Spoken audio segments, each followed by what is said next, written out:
AM 950, the progressive voice of Minnesota. It is the Matt McNeil Show. The head of the DFL in Minnesota is Ken Martin. He's kind enough to join us now to talk about things going on with the DFL. Hi, Ken. How are you? I'm doing great, Matt. How are you? Long time no talk. A long time no talk. You've been a little busy. Congratulations on being reelected once again to head the DFL. Well, I don't know if it's congratulations or condolences, probably a little mixture of both, but happy to do it again, and was really grateful for the tremendous support from all the delegates and Central Committee members who reelected me unanimously a couple of weeks back. And, you know, it's off to the races. Of course, as you know, the day after the election in November was the first day of the next election cycle, and we're already right at it and busy getting ready for the 2022 elections. You know, I know you want to look ahead, but I want to talk about one thing about this last election that it was frustrating. I heard you, Marge Hoffa, you guys had good talking points. You know, it was a pandemic. You know, we are the party of healthcare. This was kind of, there was almost an easy layup of kind of a message that you could be putting out there as far as why you vote DFL. I talked to a lot of DFL candidates, especially outstate Minnesota. There just seemed to be this mentality that they were fighting you, fighting your message, and it ended up costing us. And a lot of these seats here, you know, I know that your party doesn't want to have a cookie-cutter Republican-esque type of one message and no deviation. But the reality is that, you know, when you have people out there who just don't, I don't know what their game plan was. It just seemed to, whatever the you guys, Marge and you and Ken and anyone else at the DFL was coming up with here needed to be ignored. I mean, how do you address that? Because this is going to be something that's going to come up here again in 2022. Well, you know, just not to push back a little bit, but I would say that I don't want people in Washington, D.C. telling the Minnesota DFL what our message should be any more than folks in Owatonna should want someone in St. Paul telling them what the message should be, right?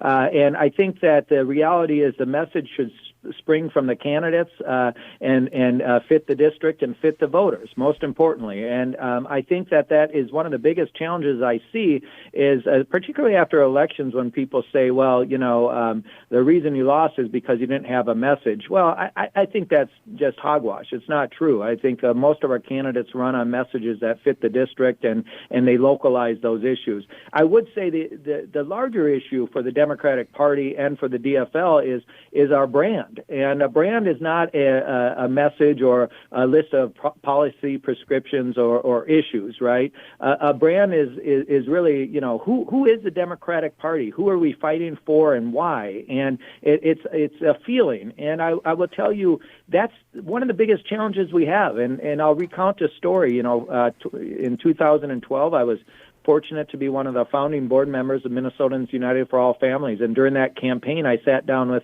Governor Wendy Anderson, and I said, Wendy, how do you think the issue of gay marriage is going to play in Greater Minnesota? And he said, look, Ken, people in Greater Minnesota are good folks. They don't mind if you stand up and fight for you know, communities of color, or fight for the poor or the disadvantaged, or for even for gay rights, as long as they feel like you're fighting for them as well. If they feel like you forgot them, they're going to leave you. And I think the biggest challenge for us is we need to be seen as the champion of everyone, regardless of where they live in this state, regardless of where they're from, regardless of their race or ethnicity or who they love. The DFL has to get back to our roots of being a champion for everyone. And I think that, to me, is more of a brand and a feeling, right? I'll take, you know, the 7th Congressional District race for a second. Do you think Colin Peterson's message was wrong for that district? I think I think Colin Peterson was a unique duck in that district because, I mean, he you know, basically he was an old school, you know, Jim Ramstad moderate Republican, but he knew that, you know, basically in that district that seemed far left there, and, you know, they finally just became overwhelmed with the Trumpism up there. Well, here's what I would say. There's probably not too much the difference between him and Michelle Fischbach on some of the issues, right? But a lot of people saw that D next to his name, the DFL next to his name, and they were voting against Democrats because of this larger perception and a larger feeling about the Democratic Party, right? So you could have an issue, you could have the best message, you could have the best issues to reflect that message. They resonate with the voters, and they fit the district, and still lose because the brand is so toxic or bad. And I'm not saying the DFL brand is toxic. What I'm saying is that we definitely have to recognize that this is not a messaging problem. We got to do better to make sure that people have a strong feeling of who the DFL party is and who we're fighting for. Well, and on that subject, though, I mean, I've always talked about Tim Walz when he was down in the 1st Congressional District. He came on this show and gave the greatest answer on why you give food assistance. And he came at it from the farmer's point of view, and it was brilliant. And it was like, wow, that makes a ton of sense. And so here you have a core DFL issue, feeding the hungry, taking care of the needy, being tied into the district and being sold there. Rob Eklund up in the Iron Range there, the DFL are up there. He and I were talking about this. The message that you got to put out there is that don't talk about hypothetical mines in these jobs. We have taconite mines that are being idled right now. Let's get them back up and running by getting foundries built. And that was a good message for him to go back and counterpunch. I think it's more about, you're right, you have to gear that message.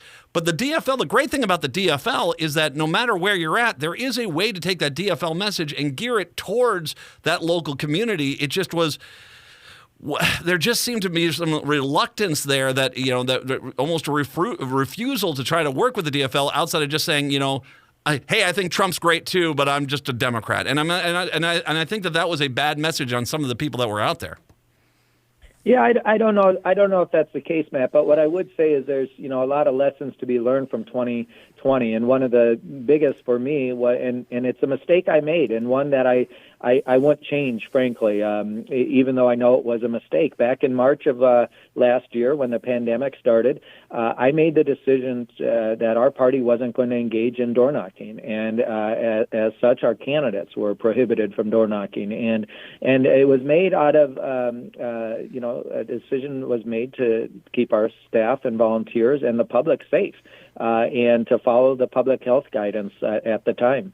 There's no doubt that door knocking and not being able to deliver our messages face-to-face, door-to-door with neighbors in a very personal way impacted our candidates down ballot. So it wasn't just messaging or branding or any of that. Part of it was tactics, and we took our most effective tactic, which is door knocking, off the table last year, and that handcuffed some of our candidates' ability to actually persuade voters and win.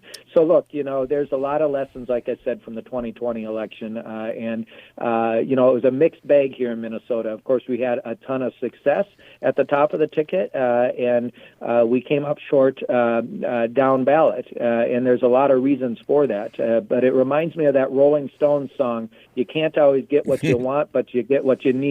And we needed to defeat Donald Trump, and we did that, and thank God we did. So got a lot of work to do over these next 2 years as we go into 2022. But I'll tell you what, we're ready, and the DFL is ready for these elections, and we're going to do everything we can to put ourselves in a position to win. And I will say this, I want to remind you, I started by saying I thought your messaging, Marge's messaging, the stuff that I was hearing from you guys was top notch. And I think that if, it's kind of what would Ken Martin do?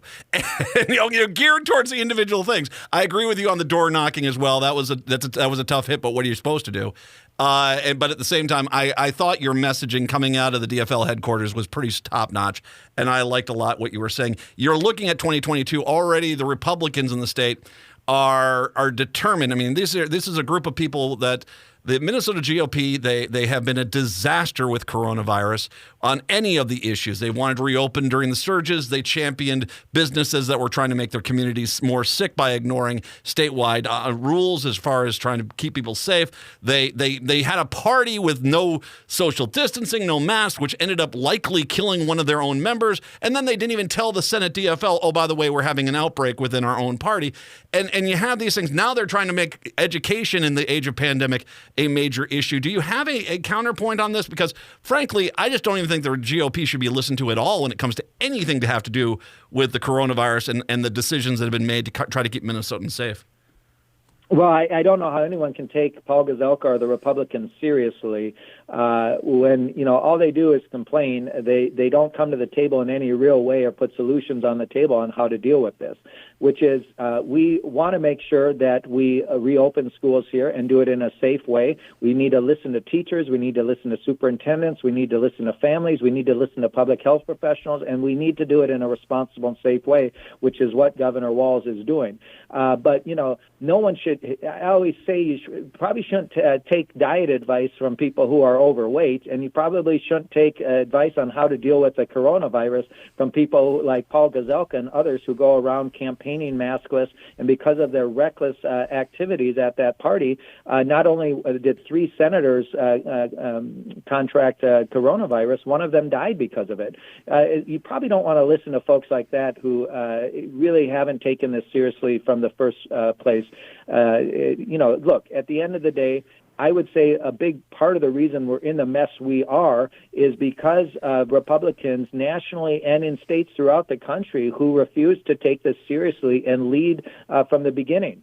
Thank God for Governor Walz and Democrats throughout this country who said, look, we have to do something. We have to listen to public health professionals and science and do our part to actually mitigate the spread of this virus so that we can get back to some sort of normalcy here. And thanks to their efforts, we actually have already vaccinated 1 million people. And we're on track here in this state to have all Minnesotans vaccinated, hopefully by the end of the summer. So, that wouldn't happen with Paul Gazelka and the Republicans because of their reckless activity. Well, people get vaccinated, but only their donors. That's why the way Republicans seem to be working. If you look at some of the states that are how they're doing it here, it is really kind of, they know that schools are a kind of one of those kitchen table issues. Education is, I've got 2 kids. I got a junior higher and a high school kid. This has been incredibly difficult. It's been incredibly difficult on everyone else. Their point is, and I don't know if it's really smart plan because once again, we're talking about election in 2022. It's early in 2021 yet. But their whole argument is going to be is that the Democrats stymied education intentionally, and it had nothing to do with the pandemic. That is one of the things, once again, that as we're having a debate on what is the best way to safely do this, it's almost an intentional ignorance that's being put forward here that I guess you're thinking that we should just open schools, let teachers. I mean, we had the Bloomington School District had to re-shut back down because teachers were getting sick, bus drivers were getting sick. If we do this wrong, it's a nightmare. And there just seems, like I said, that intentional ignorance coming from the Republicans on this issue. Well, let me say one thing where probably everyone agrees, which is there is deep frustration amongst parents in this state, as well as others, teachers, and everyone wants to reopen schools. No one wants the schools to remain closed, teachers included, superintendents, parents. The big question is how do you do it in a safe and responsible way? And to your point, so people don't get sick and we don't unnecessarily continue the spread of this virus and prolong the situation we're in. We need to keep people safe, not only our students and the kids, but also teachers and paraprofessionals and others involved in our education system.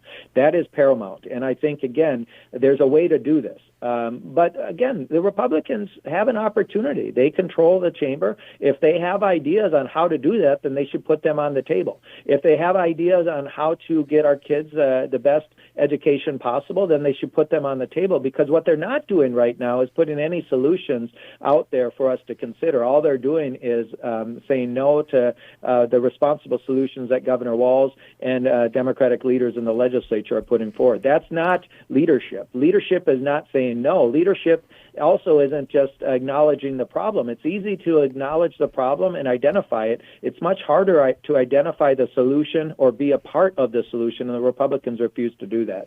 Well, and that's such a great point. You're right. They have not put out really any kind of, on any issue, policy initiative. It's basically about trying to take money away from Minneapolis to just kind of make a political statement there, and the education bill. And then, yeah, you're right. They've been helped. One of the things that helped them in 2020, and I have zero doubt we're going to see this again, is these fake third-party candidates that they're running, predominantly on pro-marijuana issues here. I want to talk about that for two different reasons. One, we do have bills now starting to be introduced to possibly legalize marijuana in the state of Minnesota, which would kind of negate a lot of that problem there. But as well, as you look at 2022, what is the counterpoint the DFL is preparing to, questionable third-party candidates that seem to be running basically to try to help Republicans in the race? Well, Paul Gazelka and the Republicans should know that the DFL is watching, and particularly after last year when they recruited all these patsies to run under the Pop Party banner.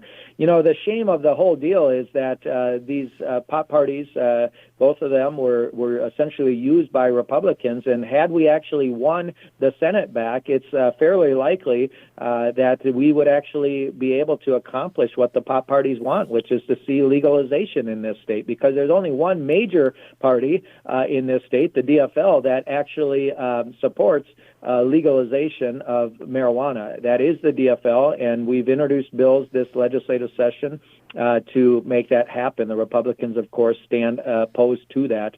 The challenge for us, of course, is that the ironies of ironies is that the two major pop party parties and their major party designation prevented them from getting what they actually wanted in this state. And so, look, we've got a lot of work to do on that issue. And we are watching what the Republicans do like a hawk, because what they've engaged in is illegal. And if we are able to show that, they're in really hot water. One last thing, Doug Wardlow is back for another round. Of course, I have a personal history with Wardlow. I had an individual call up my radio show and describe the bullying that he gave him in his high school days. Doug has been working for the My Pillow factory with Mike Lindell over there, but he decided he wants to somehow come back here and see if he can beat Keith Ellison for the AG seat once again. Your thoughts on Wardlow's return? Well, he's a far-right extremist who will do anything for political power, and it's just very clear. He was a failed legislator. I live in Eagan, which is where he represented. He failed as a legislator. He failed as a candidate for attorney general, and I am fairly confident he will fail again in this bid, because his viewpoints are really outside of even where I would say most Republicans in this state are at, to be honest with you. He is very much a far-right extremist outside of the mainstream of where Minnesotans are at and what we expect out of our attorney general. And, I think it should concern anyone in this state that he's running again, particularly because over the last 4 years since he first ran, he's become even more extreme and more of a far-right extremist, not only linking arms with Mike Lindell, but helping to support some of the crazy conspiracy theories from these far-right groups that, frankly, resulted in the insurrection that we saw at the Capitol on January 6th. So people should be deeply concerned that he's running, and people should stand up and organize against him, because the last thing we need is an extremist like him in the AG's office. I know you're going to get real busy next year, so I want to try to get you back. Let's have you come on back here before in a few months here, and we'll talk a little bit more how things are going, okay? Anytime, Matt. Happy to do it. My pleasure. Ken Martin, the head of the DFL, kind enough to join us today. We'll take a break, come on back, wrap up the first hour. When we do return, it is the Matt McNeil Show on AM 950.